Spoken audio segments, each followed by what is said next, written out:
in an Orthodox synagogue, frankly, of any kind, and telling everyone, hey, listen, you all think there's a Judaism, there's a one Judaism and one interpretation and one way it has to be. That's not the case. You walk up and you start saying, I believe that in every generation, the Torah, Judaism, the Jewish teachings need to be interpreted differently according to the needs of that generation. To many people, that sounds very similar to philosophies of conservative and reform and very obviously renewal and reconstruction. So pretty much many progressive liberal Jewish movements throughout history have constantly been, you can't just look on Jewish law, you can't just look on the Torah and something written hundreds and thousands of years ago and be like, this is exactly how it has been done. But rather, in every generation, people need to, the scholars, the masters, the teachers need to look on text and reinterpret it according to the needs of that generation. Imagine people looking on Shabbat and going, you know what? Yes, maybe certain things that we used to say we can do in Shabbat work really well for an agricultural society, but it makes no sense today at all. Maybe we need to reinvent what it means to keep Shabbat. Yes, maybe not watching television on Shabbat might be a good idea, or maybe we need to reinterpret it, and that is something that brings you joy, and that is something you do want to do. I'm not telling any of you what you should or shouldn't do. I'm just saying it is giving this idea that seems to be at the core of Hasidic Judaism, which is that there isn't a unified, one-size-fits-all Judaism, not just, we'll talk in a minute about every individual person, but specifically for every generation. Judaism evolves, the Torah evolves. And what's so interesting here is that he takes it to the next level. A lot of people, and I know for myself where I grew up in a Hasidic community, and I believe Akiva could say the same thing, and many of you, if you've ever been part of Hasidic or Orthodox communities, you might have heard this, that you would be called a heretic if you try to say, oh, this specific custom, this specific tradition, this law, it doesn't apply anymore. It doesn't work with our generation. You would be called a heretic. When in reality, the Degel Machne Ephraim would argue that if you argue that Judaism does not change, if you cannot accept that the teachings of the Torah are changing in every generation according to the needs of that generation, then you are the heretic. I know many religious people who wouldn't be happy with such a text, yet this is the reality of many Hasidic texts, specifically in the early generations. Next thing that I have on here is just something that I use a lot. The Hasidic teachings, the proclamation of rebirth, no renewal of Judaism is possible that does not bear within itself the elements of Hasidism. So Martin Buber, for those who might know some of his writings and teachings, and for those who might not know anything about it, Martin Buber was one of the earliest, let's call him non-religious Hasidic scholars. One of the earliest people to write Hasidic stories and teachings from an academic perspective, translated a lot of the things, a lot of Hasidic teachings. And he had this understanding that it's not just that Hasidic Judaism isn't some radical movement that is all about staying in the past, but rather it is the proclamation of rebirth. It is this idea of constantly renewing our teachings, renewing our practices. In many ways, when people ask me how I would identify on the religious spectrum, I always say I'm not Orthodox in any way or form. However, I might be very Hasidic. And these are Hasidic teachings that I really feel that this is who I am. This is something that really, really speaks to me. I'm going to skip the next one for a minute because I want to jump to something later. So hopefully everyone is following along. So this will be labeled as source number 5. And it is a letter from Rabbi Eliezer of Lezhensk. Eliezer of Lezhensk was a Hasidic teacher, Hasidic Rabbi in the 4th generation of Hasidic rabbis. He was the son and student of Rabbi Eliezer, Rabbi Yemailich of Lezhensk, who lived and is buried in Lezhensk in Poland, who was at the time, perhaps, arguably, if not objectively, the biggest Hasidic Rabbi and one of the first, if not the first Hasidic leader in Poland. I love this letter. I read it for the first time when I was 14, I believe. And it spoke to me, both because you can already see this ideas of modern Hasidic Judaism taking hold, but more importantly, the way he comes out against it. Is there anyone who wants to volunteer to read that text? Again, Hebrew or English or both. Hat irgendwo die Texte? Da. Yeah, so now I can get it. Just a second. Let me. Good. So it's also on the screen now, the one I'm pointing to.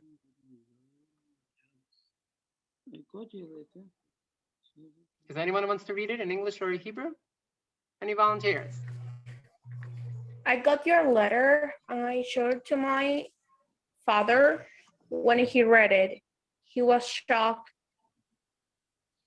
and shaken to his core, seeing that such empty and stupid ideas exist in the world. This is what my father said. Whoever asked, should we sing this song or that song? And whatever to recite the Song of Songs at this time or another time, and other stupid things like that, which are not worthy of being written down. Thank you. So this is, I don't think the actual letter that he's responding to exists, but he's very obviously, this is a response to someone who sent him a letter. So this was written when his father, who was at the time one of the biggest Hasidic rabbis, and someone sent him, and we can understand from the answers that the question was about, what is our custom? When do we sing a specific song? When do we say a specific prayer? To put it a bit more in contemporary Hasidic customs, like how do we dress a certain way? What exactly is our dress code? What exactly are our customs? For those of you who know modern Hasidic Judaism, you would know that so much of Hasidic Judaism today is literally just that. We wear a specific dress code, we speak a specific language, we have our own unique, and every specific sect has their own songs and their own nusach, their own prayers, and how they say it and when they say it, and everything is set in stone. What he is saying here, and to translate, I know usually the word that he is saying, like shtuyot ke'ela. Just to translate it, stupidity, but in many ways, and pardon my language, I would translate that in a modern way as, I was shocked to hear such bullshit. To him, this is pure BS. Don't focus on which prayer exactly am I going to say? Which song am I going to sing? How exactly am I going to set out my life? He goes on, I didn't want to, the letter on its own is very long, and he goes on to explaining how different and what really the focus is, which ultimately boils down to finding your path, finding what brings you closer to the divine. But once again, to me, this is a text that screams almost a modern idea of Judaism. Don't focus on when to pray, how to pray, what to sing. These are the wrong things to focus on. Don't focus on customs. Don't focus on laws. Focus on what is really important. Focus on what's going to make you a better person. I want to stop before I continue, and I want to move on. We're going to move on to another part with this text from Kedushas Levi. But I want to, no, actually, let's do this one first, and then I will take some if there's any questions and comments or reflections after this, after we read the next one, which is going to be the fourth source, which is now on the screen. I would love to get some questions if there are any, and if not, we'll move on. Is there any volunteer who wants to read this text, one that is under the title, We Decide How to Interpret the Torah? I'm pointing to it on the screen. It's the Kedushat Levi. You can read it in Hebrew or in English. A basic principle in God's service. Hey, Flora. We believe.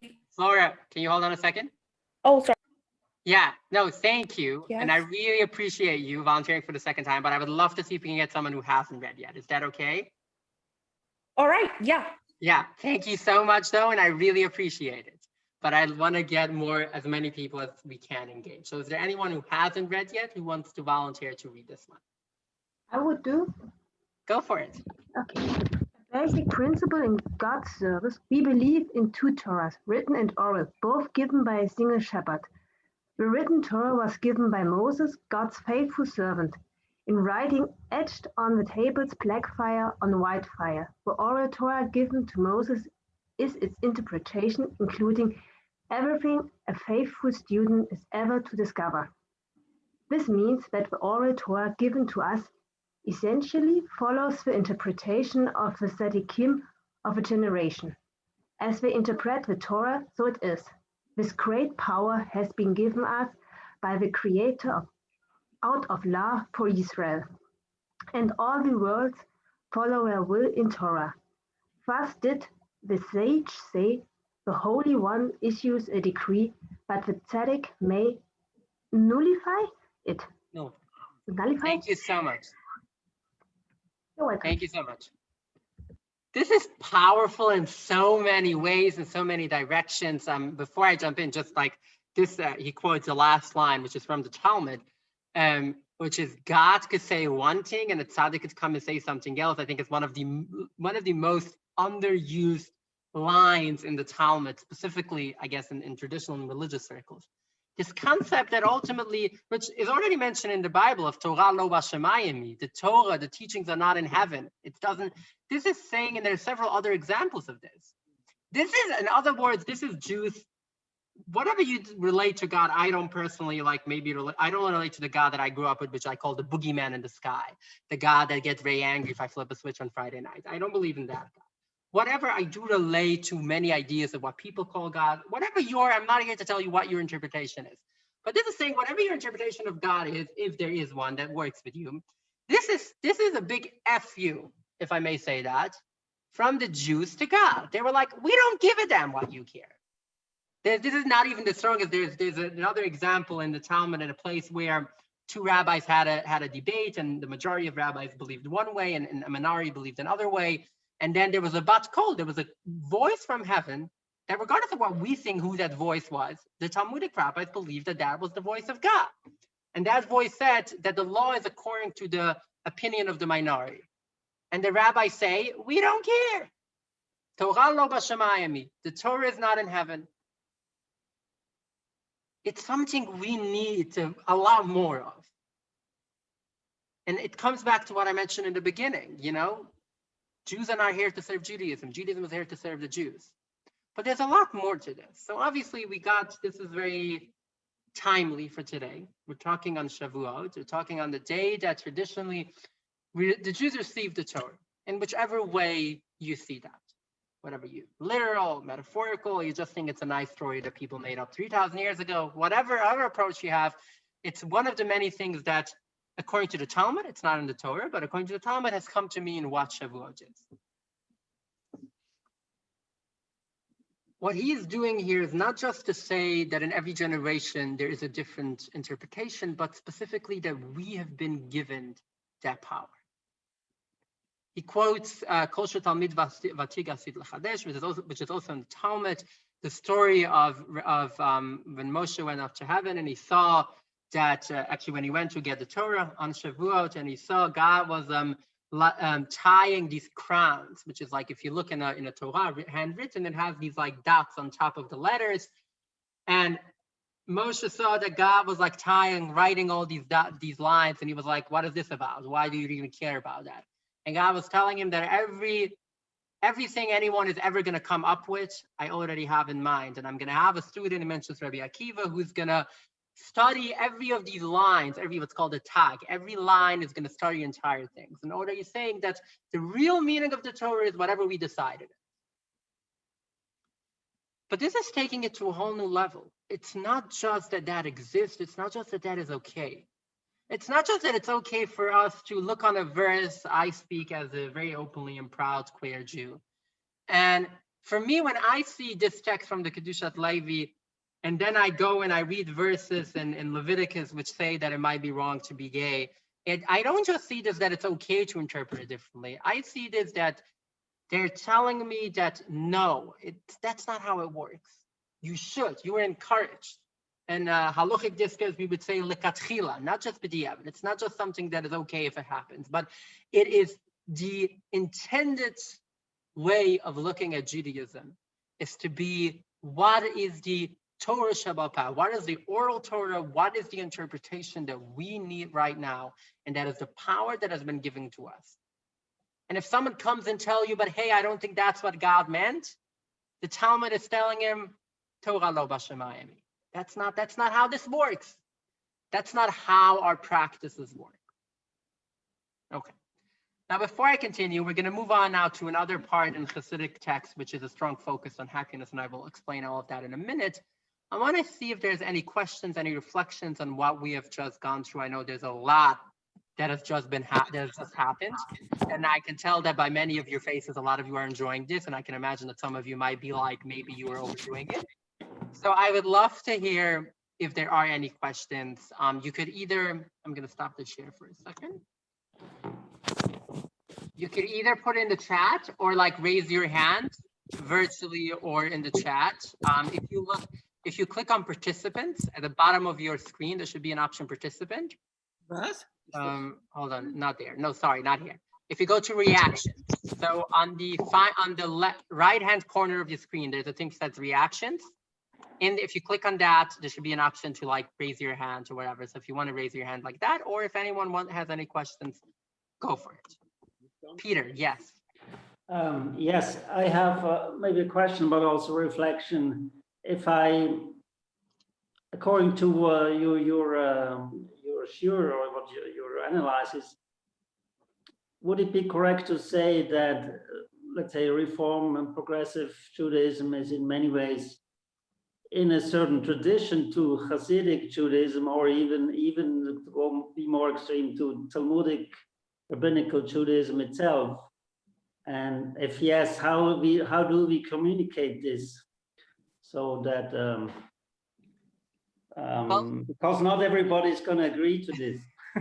Well, not everybody is going to agree to anything. That is the thing about Jews. Yeah, we all know that 2 people, 10 opinions, that's totally fine. I'm not here trying to get everyone to agree on anything. If I knew how to get Jews to agree on something, I would be doing a lot of amazing things. I don't think we're here to get everyone to agree. But listen, obviously, I want to say one thing, and I don't have this text on here, but a lot of times, and if any of you have the link that you follow and you click on my name, you go to Safari, you will see I have many other source sheets. And on some of them, I actually have that text where I'm not on here trying to tell you that exactly what I'm telling you is the only interpretation, because then I'm not being better than any of the people we're talking about. I do think that it is an extremely valid and accurate way of looking at some of the texts. I legitimately believe and relate to that if the Baal Shem Tov would wake up from his grave today, he would not recognize Hasidic Judaism, not even a bit. Frankly, a lot of the things that we know he set out to fight against, and yes, and it wasn't a movement I'm not going to go into that whole conversation. The Baal Shem Tov himself had a relatively small crowd of followers, but still, what he set out to fight in many ways is exactly what Hasidic Judaism became today. And not just what Hasidic Judaism is, what Orthodox Judaism, what this concept of an immutable interpretation of something that does not change. And in many ways, yes. Reb Zalman Schachter, who I mentioned in the beginning, who I know Rabbi Kiva is also a student of, and I got to meet only twice, but got to study with a lot through his books and writings.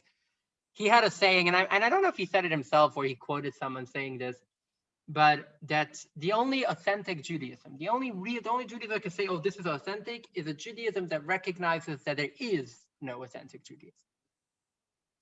And that is the most authentic Jewish thing. Meaning, if you look on Judaism throughout history, the Judaism of the Bible is not the same. Well, let's start even more. The Judaism of the Torah is not the same Judaism of the prophets or the same Judaism of the scriptures, which is not the same Judaism of the Second Temple period and later the Mishnah, the Talmud, Maimonides. All of these are very different approaches to Judaism. And many of these people from one time frame wouldn't even recognize the Judaism. I think there are some things that you can find across, like going back from biblical times, something like certain holidays and Shabbat and certain approaches that, yes, you will find across the board.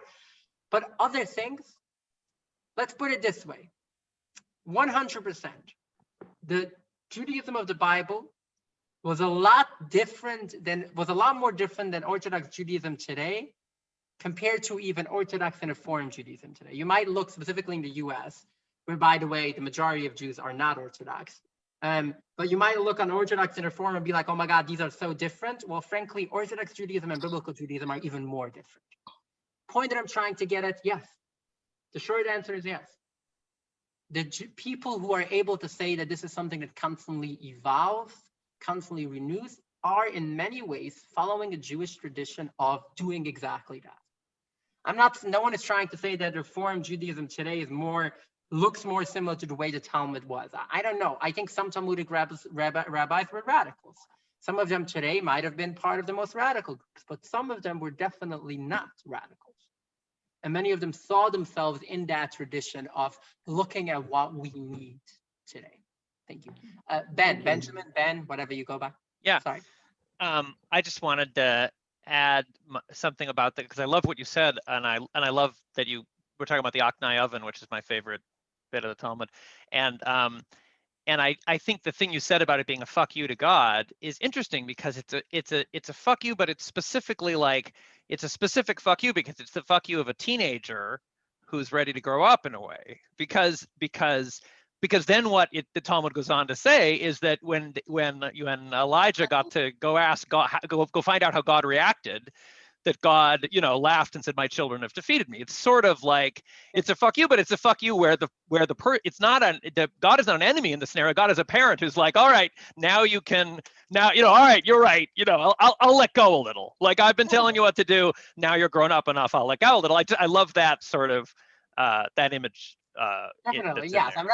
Obviously, that's like the point of it. Like, according to tradition, at least, with the verse Torah lo b'shamayim, which is in Deuteronomy, was written by God. But the point of it is being, this is the teaching. This is the point of Judaism. That's exactly what I'm trying. I wasn't trying to say that us being like, we don't care what God says or what the divine says, or we don't care what interpretation of the Torah is being against Judaism, but exactly as you said it.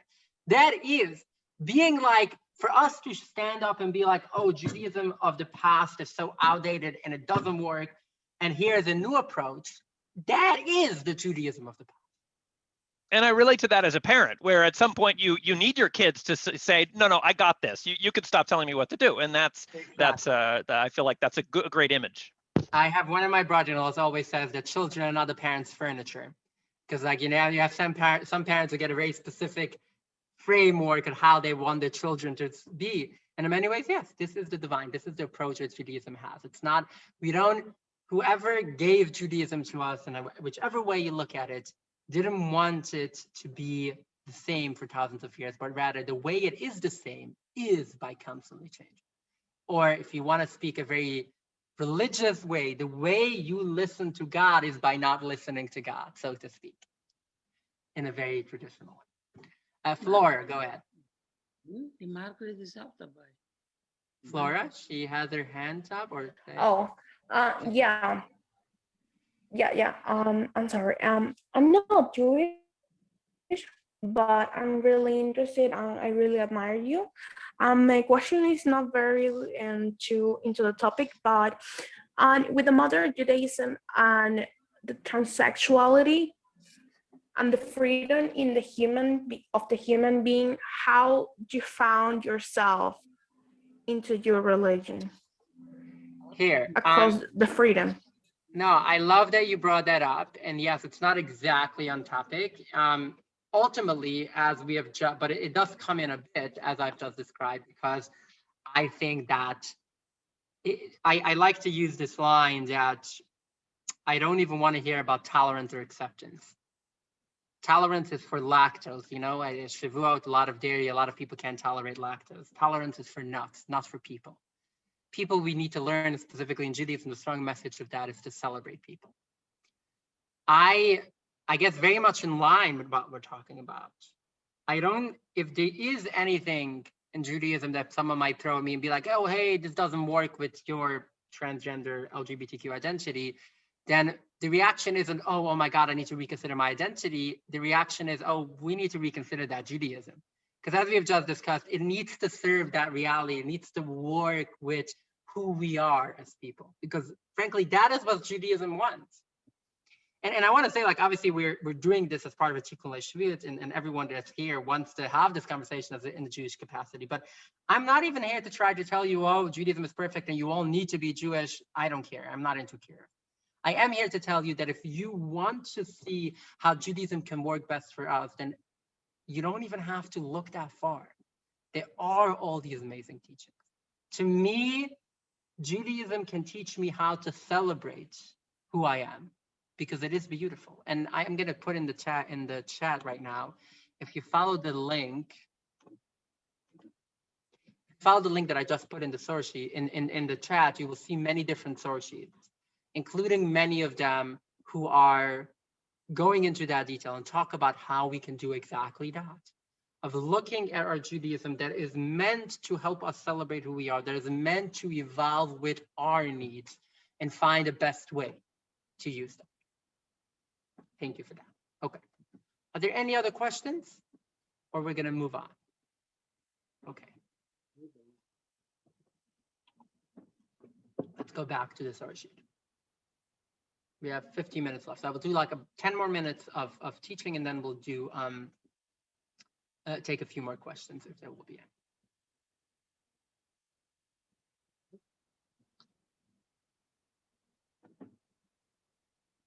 I'm going to skip this one for a minute. I might come back to this later. Now, everyone probably who studies Hasidic texts, and many of us, I assume, also know that, will know that Hasidic Judaism is very heavily based on Kabbalistic teachings. It's based on Kabbalah, specifically the Kabbalah of the Ari, Yitzchak Luria, by Isaac Luria. And many of its customs are directly or indirectly coming from that.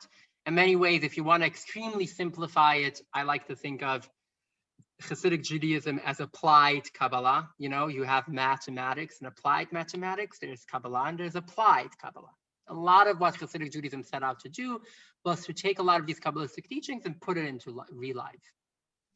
Now, the base, the first kind of like, let's call that the intro to Kabbalah of the Ari, to the Lurianic Kabbalah of the 16th century that later on ended up influencing, well, not just Hasidic Judaism, it influenced pretty much every Jewish movement, but specifically in the context of Hasidic Judaism, is a sefer called Etz Chaim. Etz Chaim was written by Reb Chaim Vital, the student, and let's call him the formal transcriber of the teachings of Rabbi Isaac Luria. So really, we're talking here the Bible of medieval 16th century Kabbalah, 16th century Jewish mysticism. Now, let us go back to the beginning. What is, to get a bit Hasidic for a second, with the teachings, Shavuot in many ways is perceived as it's not when the world was created, but it's the reason the world was created. The Talmudic texts already say, on the first verse, the first word of the Torah, Bereshit, B'shvil Yisrael, B'shvil HaTorah shenekru Reshit, for the Jews and for the Torah. So what was the ultimate goal? This is the Kabbalistic answer to why is there something rather than nothing? What's the purpose of everything of all there is, so to speak? So this is obviously, it's a kitzur, it's just very briefly boiling down to the beginning, the ideas of creation. Obviously, here it's in the context of Hasidic teachings, the context of the light and the ultimate, the Or Ein Sof, the infinite light that was the whole world, and then God came and was like, let's go, let us create something. Does anyone want to read this? These Eitz Chaim. Again, it's not really, it's a Hebrew mixed with Aramaic, the Hebrew, but you can try, or the English. Anyone who hasn't read yet, who feels like speaking up? If not, I will do it.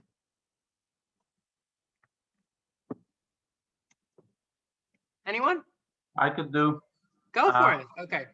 Regarding the ultimate goal of the creation of the world, know that in the beginning, the entirety of existence was simple light, what is called Ein Sof, no end. And when it arose in the will of the Creator to delegate their own nobility for the known reason, and that is to be called the merciful and the gracious one, the one who is slow to anger, etc., Because if there is no one in the world to receive mercy from the divine, how will it be called merciful? And like that with all the other godly nicknames.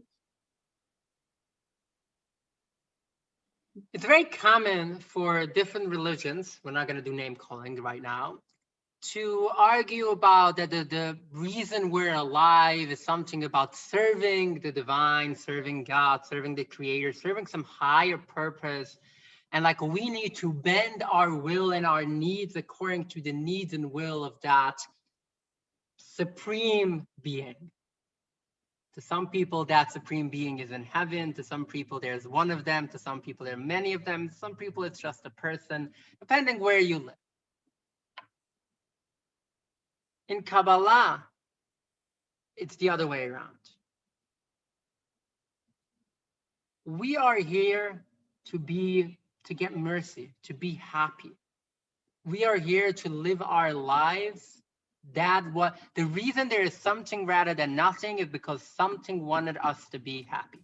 Something wanted us to have a joyous life. Something wanted us to live a life that works for us. In very brief, that is the reason for everything. That is what everything ultimately comes back to.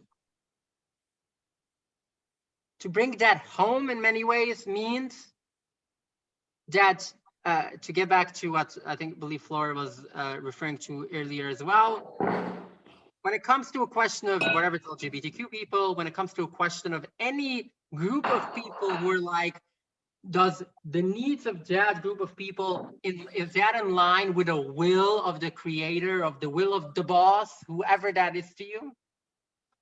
Is a wrong question to ask, because ultimately it is what these people need.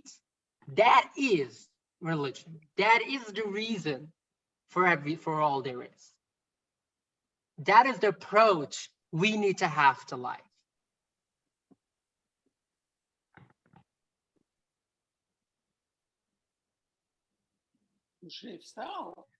Hold on. I'm just looking for one specific text. Again.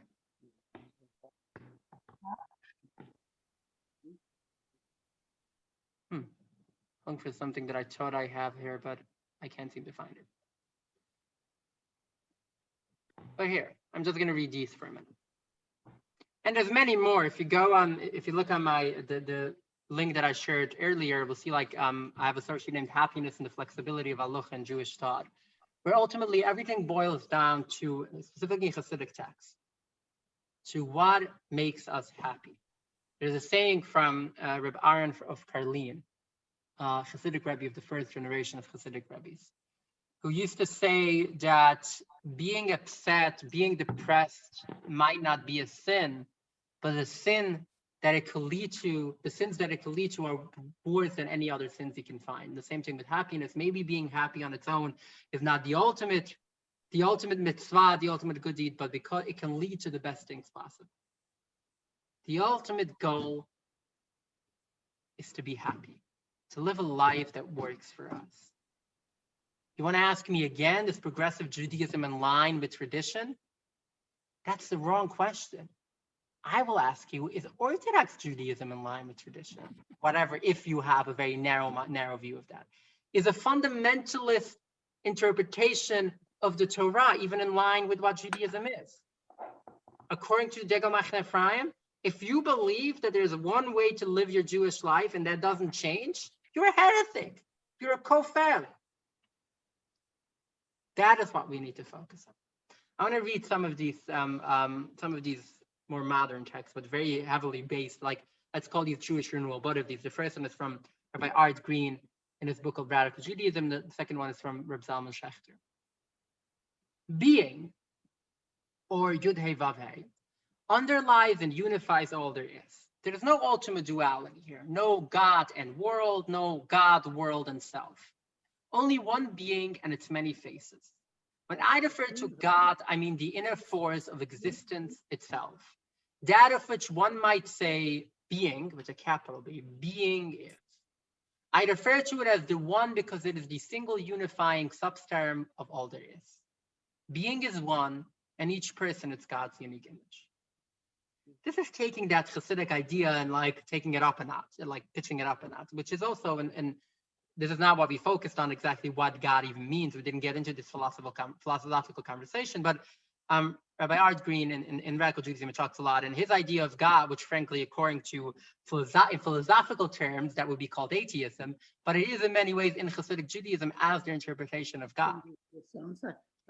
God is not something that is up there, something that is out there, but rather we are what makes up God.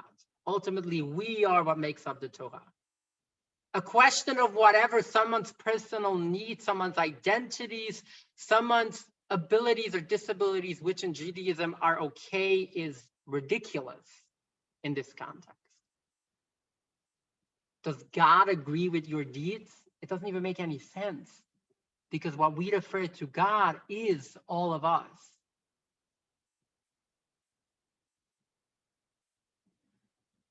This quote from Reb Zalman. Often when people begin conversations and they want to say our community does Judaism, like this, and others say ours does it like that, ours is different, and I want to say no, tamid echad, always and forever one. Not that there's no differences, but the differences are the one. This one goes through history and it goes through Klal Yisrael. All the God wrestlers with whom we feel we share. It goes through our nation to other religions too. Someone is unmuted. And the community also extends beyond human beings. We share with the birds, we share with the mammals, with the chimpanzees, who have been shown to be able to learn how to speak to each other in American Sign Language and then pass it on to the next generation. When I watch the geese and little goslings down at the lake, they also connect me with the oneness of all there is. Let's put a bow on top of everything we have discussed so far. Judaism is something that keeps changing, and that is the most traditionally Jewish thing you can do, by being non-traditional, by being a rebel. Our practices are here to work for us. And that is traditional practices. Looking at tradition and being, how do we make that work for us? A good example, if people do want to learn more, talking of Reb Zalman in his book, Jewish with Feeling. I encourage some of you to check it out. I don't know if it's translated to German, it might be. Does a really good job at like looking at that and being, how do we make this work for us? This is what we're looking at, this is what we're working with, this is what we're doing. A Judaism that is ours, a Judaism that is mine and yours and each and every one of us in a different way, and this is what brings us all together. I have 4 more minutes if there are any questions. If not, I have a poem, I have a chair, but if there are any questions, I would love to get them.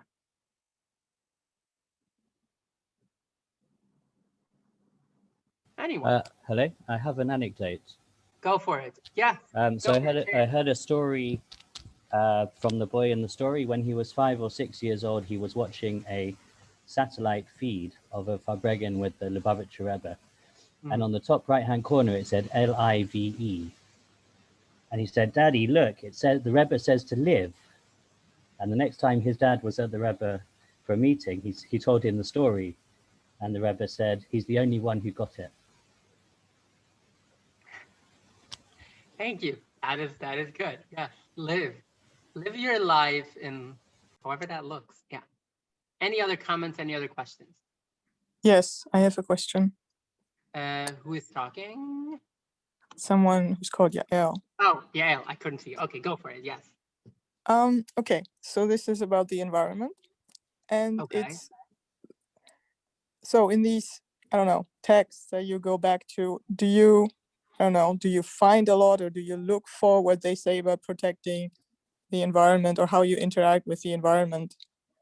Not specifically, maybe not making animals suffer, but like in general, to be a good steward and guardian of the natural environment.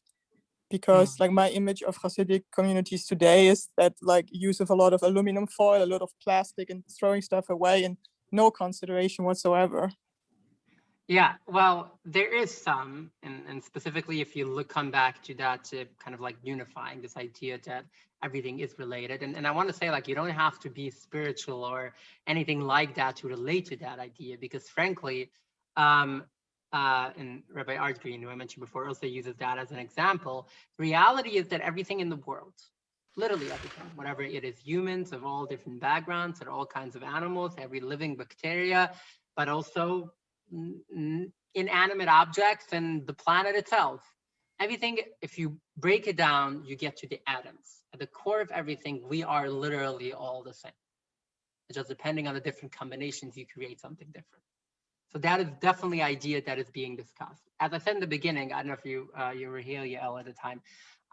One of the big things that I hope people take away is the realization that Hasidic communities today have very little to do with Hasidic teachings. I sometimes use as a reference to people, and if there's any Christians in the room, I apologize. I don't mean to insult you, but I sometimes say that, listen, Hasidic Judaism today has as much to do with Hasidic Judaism as the Baal Shem Tov, as much as Christianity has to do with Judaism in the Bible. Meaning it has some resonance of it, uses some of the text. It is by far not the same religion. It is by far not the same thing. Obviously, I disagree with so much of the Hasidic communities today. I love that community. I'm not here to try to work with them. And quite frankly, as I showed, a lot of the texts are like the polar opposite of many of the things that they do. But yes, they are. I can't, nothing comes to the mind in this second, but there are many texts that and links you can find online, and many teachings that do exactly that, of looking at it from like looking at specific text from an environmentalist lens. And there is so many, specifically because exactly that it's not a matter of us versus the environment. We are part of the environment. If you mess up the environment, we mess up ourselves. Thank you.